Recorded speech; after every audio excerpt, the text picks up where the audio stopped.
onde Jesus foi sepultado. Nós temos dois lugares que existe grupos diferentes acreditam ter sido ali. Uma é a Igreja do Santo Sepulcro, que está na Cidade Velha, bem no centro da Cidade Velha, e outro, o Jardim do Túmulo, né? Então nós temos sempre esses lugares. Olha, há uma possibilidade grande de ter sido aqui, há uma possibilidade grande de ter sido aqui. Mas é interessante que nós estamos num lugar belíssimo, né?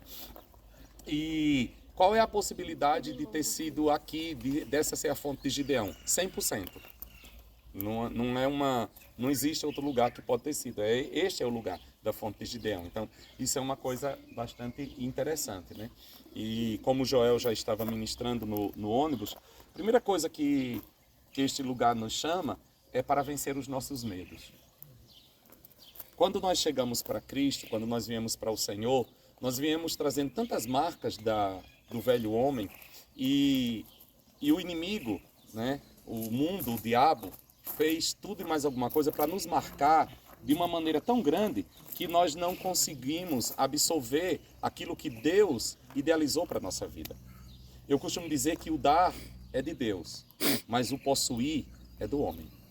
E muitas vezes, mesmo tendo tão ricas e tão poderosas promessas, nós não conseguimos absorvê-las, nós não conseguimos vivê-las, por causa das marcas que foram deixadas na nossa alma. A sede das nossas emoções, sentimentos, vontade, muitas vezes impedem que aquilo que Deus planejou para a nossa vida, aquilo que Deus sonhou para a nossa vida, se torne uma realidade. Por isso a necessidade desse investimento na nossa alma, desse investimento em lidar com os nossos medos, com as nossas dúvidas, com os nossos fantasmas. E à medida que nós vamos caminhando com o Senhor, Ele vai destruindo estas coisas, elas vão sendo vencidas, né? E existe uma cooperação muito grande nossa nesse processo, para que nós possamos... Nós temos a tendência de nos acomodar nos nossos medos, né? Porque muitas vezes o medo, ele se torna para nós uma zona de conforto, uma zona de segurança. Nós nos acostumamos, nós nos adequamos àquilo.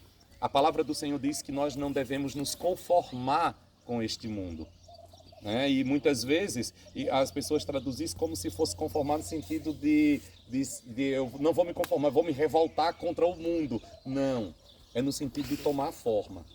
Você bate a massa de um bolo, se você pegar uma forma redonda, o bolo vai ser redondo. Se você pegar uma forma em forma de coração, vai ser um bolo de coração. Isso é conformar-se, isso é tomar a forma. O que a Bíblia está dizendo é nós não podemos tomar a forma do sistema que está aí fora. Como que eu vou viver uma vida onde as promessas de Deus poderão se tornar realidade na minha vida e eu não irei tomar a forma do mundo? Eu preciso renovar a minha mente, tornar a minha mente nova. Vocês percebem que o viver o plano, e ele vai dizer, para que proveis qual seja a boa, perfeita e agradável vontade de Deus. Ou seja, os planos e projetos de Deus para a minha vida, para que eles possam ser tornados realidades, não basta apenas ter uma promessa do Senhor. Não basta apenas ter um sonho de Deus para mim. Ah, Deus tem um plano para a minha vida. Que bom. Deus tem uma palavra para a minha vida. Que bom. Como que eu vou tornar isso uma realidade? Eu preciso passar por uma renovação da minha... Veja, não é do meu espírito. Nós temos uma tendência de espiritualizar tudo. Não é do meu espírito. A Bíblia diz, para que eu prove qual seja a boa, perfeita e agradável vontade de Deus, eu preciso passar por uma mudança de mentalidade. Pela renovação da vossa mente. A maneira de eu ver as coisas, a maneira de eu ver-me a mim mesmo, a maneira de eu me enxergar diante do plano e do propósito de Deus, a maneira como precisa passar por esta mutação. Deus, como é que Deus me vê? Deus me vê santo.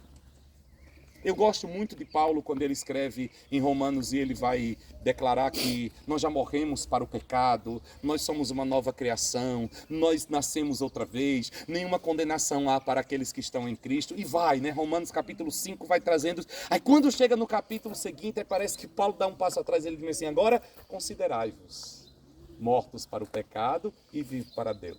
Ué, Paulo tinha dito que quem está em Cristo é uma nova criação, agora ele diz assim, ok, essa é a ótica de Deus. Deus olha para você e diz, nenhuma condenação há para você. Deus olha para você e diz que você é uma nova criação. Deus olha para você e te vê redimido. Aí Paulo diz assim, agora é você, considere-se isso. Como nós temos dificuldade de nos considerar como Deus nos considera. E isso passa por uma coisa: renovação da minha mente, renovação do meu entendimento. Deus olha para mim e diz que eu sou santo e irrepreensível diante do Senhor. Mas vocês perceberam como é difícil você se olhar e dizer assim: eu sou um santo e irrepreensível. Eu tenho um costume que eu aprendi desde cedo, chamar todo mundo de santo. E às vezes quando eu chego, a pessoa que não me conhecendo, diz assim, pai santo ou pai santa, a pessoa dá uma risada, né? Assim, ah, pastor, quem sou eu? Olha a dificuldade. Mas o que a Bíblia diz que você é? Todas as cartas de Paulo, como é que ele se dirige? Aos santos que estão em Corinto, aos santos que estão. Mas nós temos uma dificuldade de nos enxergar como a palavra de Deus diz que nós somos, de nos ver como Deus diz que nós somos. Então, este lugar nos chama para uma renovação do nosso entendimento. Este lugar nos chama para uma renovação da nossa mente. Esse lugar nos faz dizer o seguinte: ok, eu sou o que a Bíblia diz que eu sou, eu tenho o que a Bíblia diz que eu tenho, eu posso o que a Bíblia diz que eu posso. Mas isso não pode ser um chavão, isso precisa ser uma meta a ser trabalhada em mim, para que eu possa ir me adequando, eu possa ir me formatando dentro daquilo que o Senhor estabeleceu para a minha vida, e eu comece a me enxergar como a Bíblia diz que eu sou. Amém? Vamos cantar mais um pouco? Não sei se a gente pode ficar, pode, né? Porque os irmãos chegaram. Bora lá?